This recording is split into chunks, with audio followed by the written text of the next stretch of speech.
Hello guys, ഇന്നത്തെ ദിവസത്തിനൊരു പ്രത്യേകത ഉണ്ട്. ഇന്ന് ചേട്ടൻ്റെ ചേച്ചിനും വെഡ്ഡിങ് ആനിവേഴ്സറി വീഡിയോയിൽ പോകണമെങ്കിൽ നമുക്കൊരു കല്യാണം ഒന്ന് കണ്ടിട്ട് വന്നാലോ.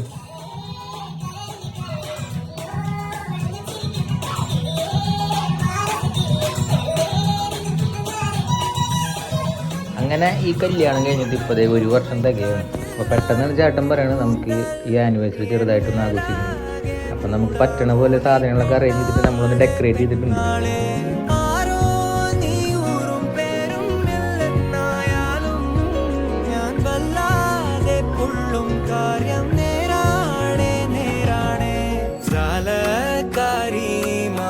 ജാലക്കാരി എന്നുള്ളം കൊത്തി കാന്ത കണ്ണാൽ നോക്കി തന്നാൽ നീരി നിന്നാൽ പല നാളുരുകി പിന്നാൽ അല പോലലയാം നിന്നാൽ കഴിയും